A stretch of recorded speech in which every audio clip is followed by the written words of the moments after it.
Hello again. Today's video covers installing Escort Detector Tools to your MacBook or MacBook Air. Remember to navigate to escortradar.com and look for the Detector Tools link right there on the home page. If you follow our cursor down here at the bottom, you've seen we've already selected.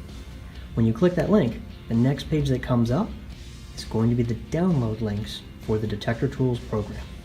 Here, the macOS link is the one we want. Select that.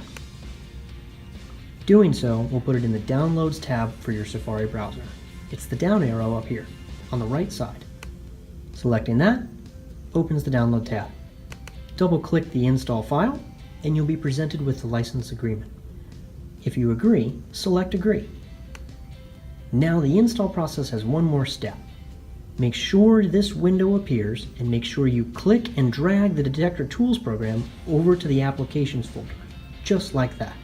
Now, double-click the Applications folder and you'll see Escort Detector Tools listed there. Double-click that and the program will either be allowed to open, or if you have your security settings set high, it may not open right away. You'll have to either manually select Open or change the Install Apps from Anywhere setting on your Mac system preferences. In our case, we're going to select Open. And just behind the window, be careful, it's kind of hidden, select that, and there it is. Escort Detector Tools is installed on your Mac and ready to use. Thanks for watching.